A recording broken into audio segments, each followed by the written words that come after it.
Justice. I'm Judge Jeanine Pirro. Thanks so much for being with us tonight. So let's get right to my open. The world is a less safe place today than it was the day Joe Biden took office. That's because Biden is non-transparent, is blatantly dishonest, and is literally dangerous. Biden prioritizes Afghans with no connection to the United States and no vetting over American citizens. In fact, 100 Afghan evacuees are being investigated for possible ties to terrorism. The world watches as Biden, according to reports, flies Afghan men with child brides, pedophilia or human trafficking, where I come from, into states like Wisconsin, over Christians and young female soccer players who are abandoned, stranded, and left as hostages. Joe Biden has literally given a terrorist organization their own nation. Not only that, we armed them to accomplish their mission. As he tries to sell us lie after lie, the American people are seeing right through it. In fact, 51% aren't buying it. His approval rating continues to go down. Right now, 43% is the lowest in his presidency, and 60% disapprove of his handling of Afghanistan. You see, Joe, we're smarter than you and your minions think we are. You've been lying for months about Afghanistan, about your exit non-strategy, about your non-decisions, about what your military chiefs have told you or not told you. It's all lies, and dangerous ones at that. You are no longer the commander-in-chief. You are the liar-in-chief. You spew lies as truth and then turn and bobble away, incapable of answering questions. Instead, you send out your puppets on a string to take fake umbrage and double down on your lies. Joe, your behavior is not only a dereliction of duty and your sworn oath to protect and defend the Constitution and the people of the United States. You have aided and abetted the enemy that we fought for 20 years with American blood and treasure. While you try to restrict our Second Amendment gun rights in the homeland, you leave the enemy with billions of dollars of the most sophisticated military equipment in the world. You vacated Bagram Air Base, a secure facility from which Americans and our allies could be evacuated, and instead allowed the Taliban to release their so-called enemies, ISIS-K, causing our military to be sitting ducks for an attack at the Kabul airport, and 13 service members to be ultimately returned home in caskets because you had the enemy controlling what little perimeter there was. And your cold, unconcerned boredom as you repeatedly look at your watch as those caskets were placed on the tarmac was a disgusting display of your animus and your inability to feel for anyone but yourself. And you talked about yourself to shocked and grieved parents, and you have the gall to actually call the exit an extraordinary success? As we close 20 years of war and strife and pain and sacrifice, it's time to look to the future, not the past. The extraordinary success of this mission was due to the incredible skill, bravery, and selfless courage of the United States military and our diplomats and intelligence professionals. Liar. For the 18 months before your chaotic, incoherent entrance onto the world stage, not one American was touched, not one American harmed or threatened in any way, because they knew Donald Trump would respond. For 18 months, not one American soldier was killed. Not one. 18 months. And that was because of the agreement. We had a very strong agreement. It was conditions-based. Now, there were many other parts of the agreement also. And if they violated them, you know that, we went in and bombed the hell out of them.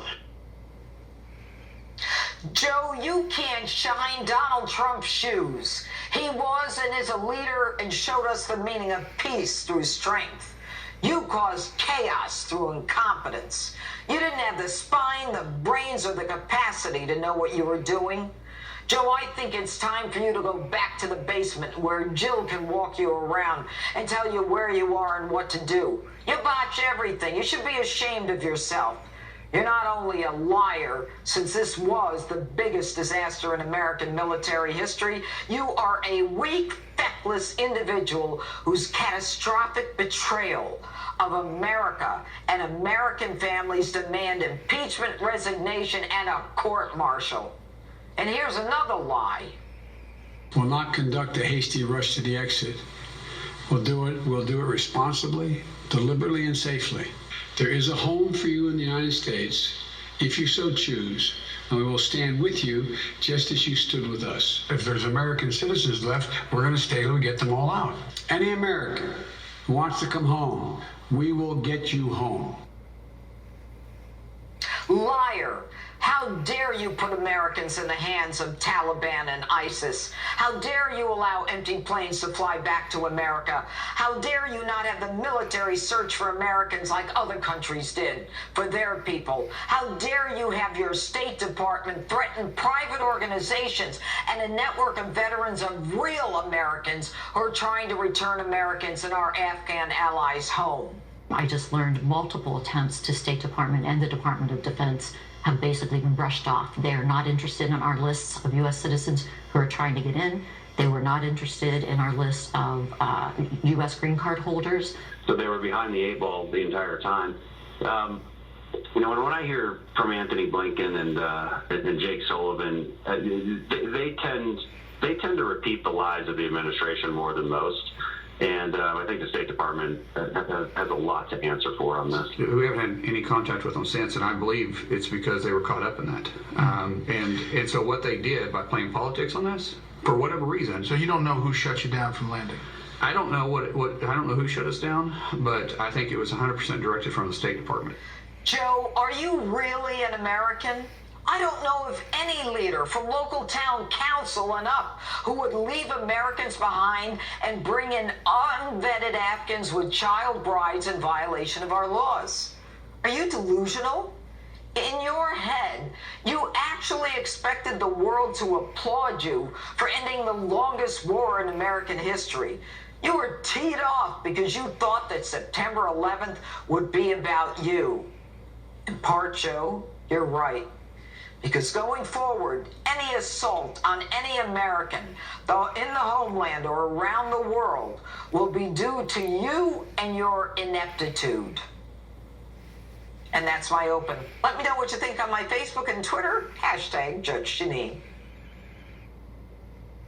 Joining me now with reaction to my open and the latest developments on this administration's abandonment of Americans and allies behind enemy lines, Afghanistan veteran and Fox News contributor Joey Jones, along with the former acting director of national intelligence, Rick Grinnell.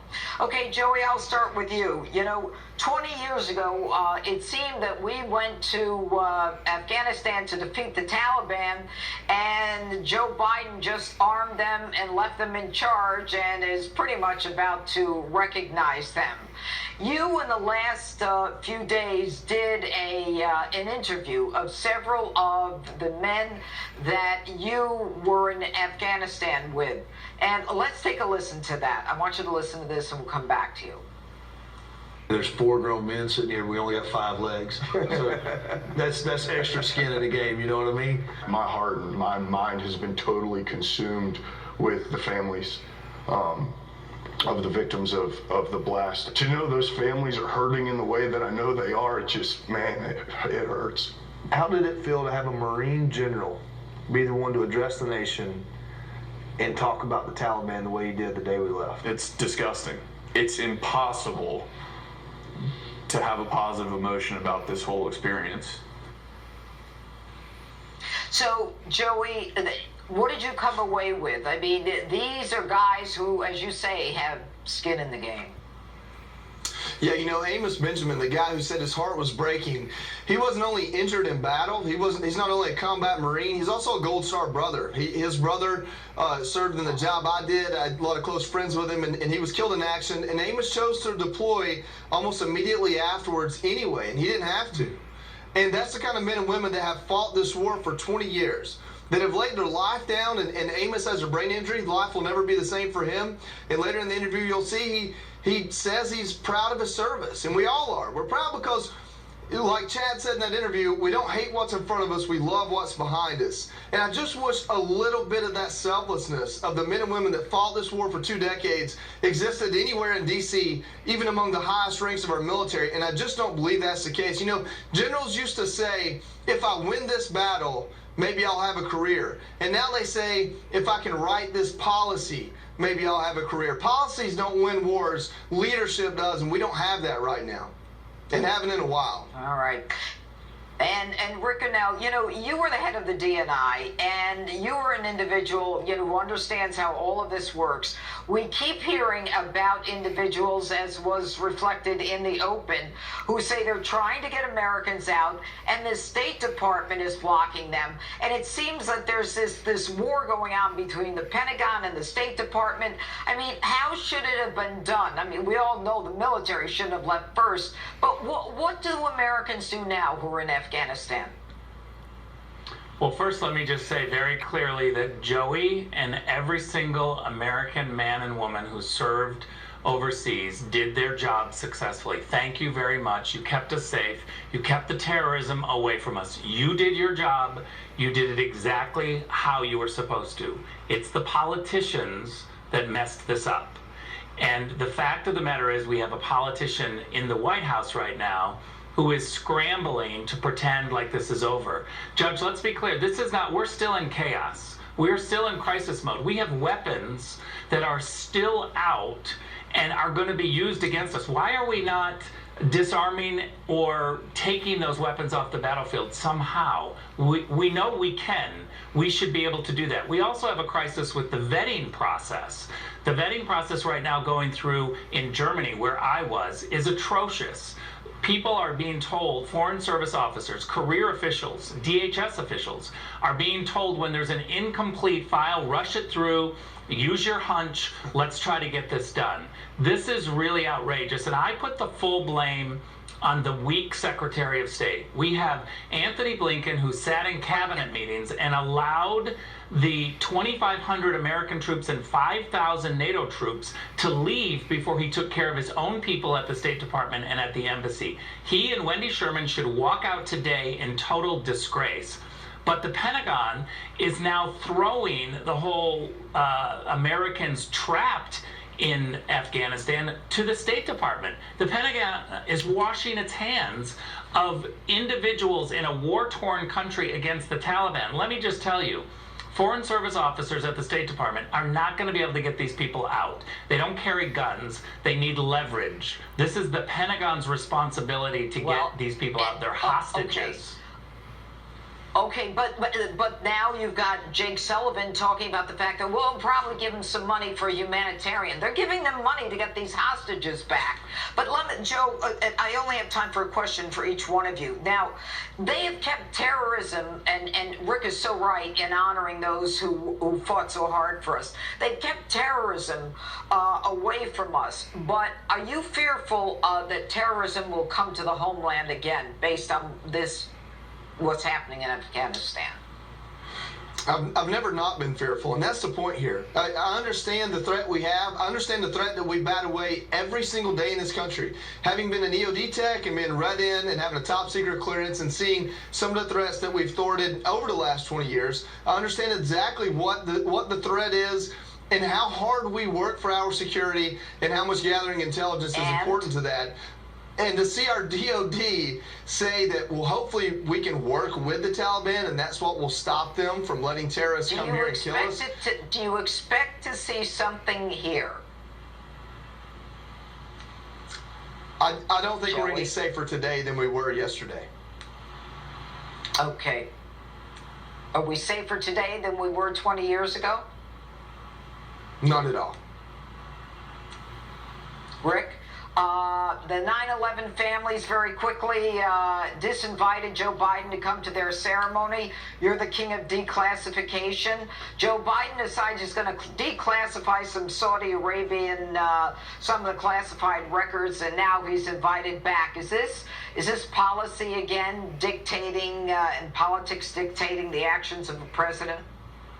Yeah, he's overruling career officials. Those same career officials came to me, made the case to not declassify this information. I wanted to declassify it. The FBI and DOJ folks said, no, don't do it. I agreed with them when I looked at it, and he's overruling them for a short-term political gain. And political gain. Joey Jones, Rick Grinnell, thanks so much for being with us. And still ahead, Laura Trump, Tommy Lahren, Leo Terrell, and more. But next...